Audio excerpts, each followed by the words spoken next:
Hello everyone, welcome back to my channel Living with Meow. So in today's video, I'll tell you that what is the recent eligibility to become an assistant professor because अभी latest में एक news आई थी जिसमें कि eligibility criteria को थोड़ा change करने की बात की गई है. सो बहुत सारे स्टूडेंट्स के अंदर एक्चुअली ये डाउट था कि एक्चुअली अब क्या एलिजिबिलिटी होगी to become an assistant professor. And over the years actually UGC बहुत सारे रेगुलेशंस लेके आता रहा है जिसमें एलिजिबिलिटी चेंज होती रही है. पहले था कभी पीएचडी होगा, फिर वो नेट होगा, पीएचडी मैंडेटरी है या नहीं है, नेट मैंडेटरी है या नहीं है, API score and everything. And अभी रिसेंटली हमने एक न्यूज़ देखी थी, मैं यहाँ पे न्यूज़ लगा दूंगी. उसके बाद आपको पता उसके बाद काफ़ी सारी चीज़ें डिस्कशन में आ चुकी हैं कि अब एलिजिबिलिटी क्या है या फिर हम कैसे बन सकते हैं असिस्टेंट प्रोफेसर. सो आज की वीडियो में ट्राई की इस चीज़ की क्लैरिटी आप सबको मिले. So ya let's start today's video. Okay, so to clear that अभी क्या एलिजिबिलिटी है इज़ अभी एक्चुअली जो न्यूज़ आई थी उसमें यूजीसी के चेयरमैन ने डिस्कस किया कि मतलब उनको ऐसा लगता है कि कई कई जगह पे रिसर्च पे बहुत ज़्यादा एम्फेसिस डाला जा रहा है एंड रिसर्च पब्लिकेशन पे बहुत ज़्यादा मतलब एम्फेसिस डाला जा रहा है, विच इज़ एक्चुअली ट्रू. आप कहीं पे भी अगर इवन जॉब के लिए भी अप्लाई करेंगे यू विल सी वो आपसे रिसर्च पेपर मांगते हैं. वो आपको कहते हैं कि आपने कितने रिसर्च पेपर पब्लिश करें. तो एक्चुअली इट्स लाइक कि या तो टीचिंग पे इतना ज़्यादा मतलब एज ए टीचर आप कैसे हैं या फिर आपने एक्सेप्ट रिसर्च पब्लिकेशन के में मतलब एक्सेप्ट रिसर्च पब्लिकेशन आपने क्या किया है, ये सब चीज़ें देखी ही नहीं जाती हैं. तो रिसर्च पब्लिकेशन बहुत ज़्यादा मैटर करने लगा था आजकल के टाइम पे. तो समवेयर उनको ये लगा कि मतलब teaching is not just about research publications और having a PhD degree, though it is important. But yes, if you're someone who is interested in teaching and who wants to become an assistant professor, तो उन्होंने actually कुछ नाम ऐसे लिए which was entrepreneurship और startup. तो आप अगर एक ऐसे एस्पिरेंट हैं जिसने एक्चुअली यूजी पीजी कर रखा है, आप एंटरप्रेन्योरशिप में हैं, आपने कोई स्टार्टअप ओपन कर लिया. फॉर एग्जांपल अभी हम बहुत सारे क्रिएटर्स को ऐसे ऑनलाइन देख रहे होते हैं जिन्होंने अपना इवन नेट क्वालिफाई कर रखा है, यूजी पीजी सब कर लिया, बट वो पीएचडी परस्यू नहीं करते हैं. वो अपना कोई स्टार्टअप ओपन कर लेते हैं, कुछ अपना बिजनेस स्टार्ट कर लेते हैं.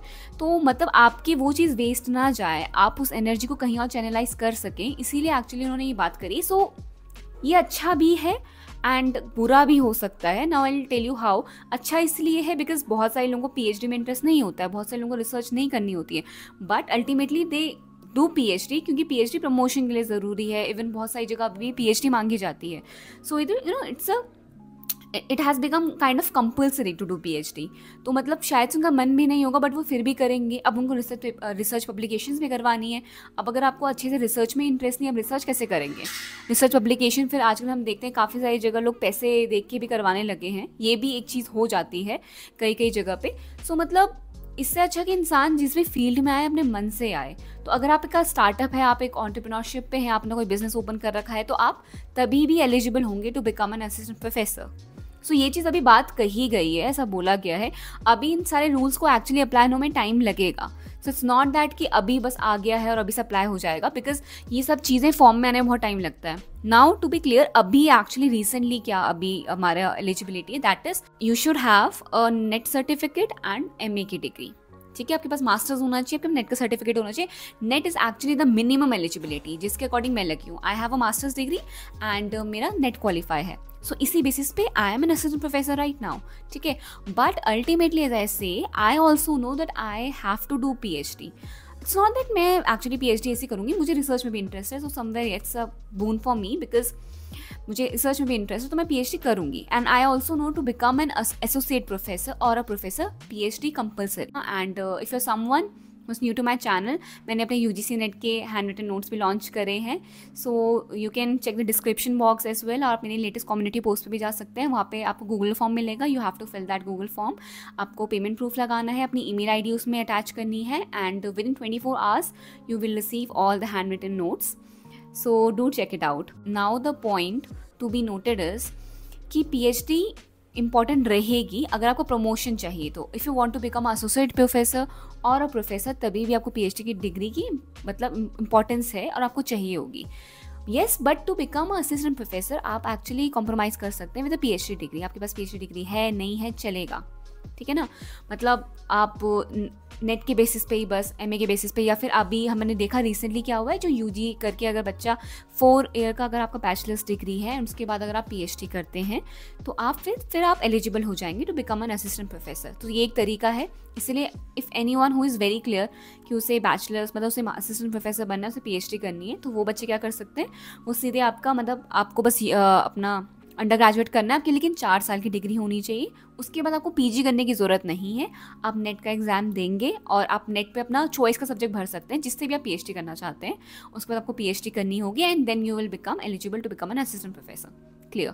सो असिस्टेंट प्रोफेसर के लिए अब बहुत सारे एक्चुअली अब तरीके हो गए हैं असिस्टेंट प्रोफेसर बनने के लिए, बट ये still to become a associate professor और अ प्रोफेसर पीएचडी रहेगी। ठीक है, इसलिए पीएचडी अगर आपको आगे उसमें प्रमोशन चाहिए तो आपको पीएचडी अल्टीमेटली करनी होगी।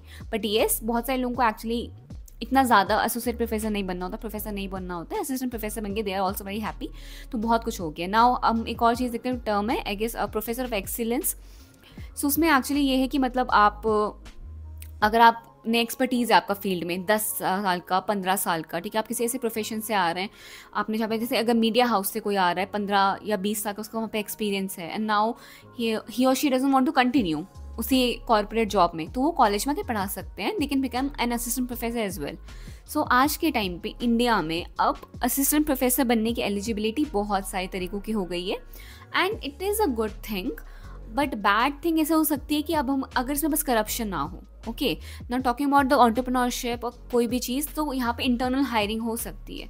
बिकॉज यहाँ पे ऐसा जब कोई एलिजिबिलिटी ऐसी रही नहीं, अगर आपको कोई स्टार्टअप है, किसी का कोई नोन हो गया और अगर मैं ऐसे हायर करना चाहती हूँ तो मैं हायर कर सकती हूँ, सेइंग कि इसका स्टार्टअप है, ये पढ़ा लेगी, ये पढ़ा लेगा, ओके। सो ये चीज़ वहाँ पे आ सकती है, but hopefully and I really hope कि ऐसा चीज़ ना हो, because we are expecting all the good things. So this is a good part as well, because यहाँ पे ये मुझे ऐसा लगता है पढ़ाई पे और जॉब से फ्लेक्सिबिलिटी लाई जा रही है, ओके। सो आपका मतलब आपकी जो टीचिंग है वो भी सिर्फ लिमिटेड नहीं रहेगी टू एकेडमिक्स। आप लोग प्रैक्टिकल काम करके, प्रैक्टिकल चीज़ें करके, सीख के भी मतलब टीचिंग में आ सकते हैं, बच्चों को पढ़ा सकते हैं और अपना वर्क एक्सपीरियंस आप शेयर कर सकते हैं। सो एक्चुअली जो आर्टिकल मैंने पढ़ा था उसमें ये चीज़ लिखी थी, rules for recruitment of teachers in universities and colleges will change.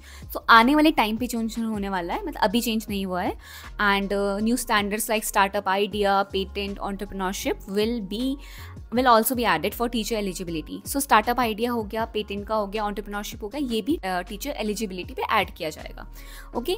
And यहाँ पे एक और बात की गई है, एक और न्यू सिस्टम होगा जिसमें you can become a teacher even if your graduation, PG, PhD subjects are different.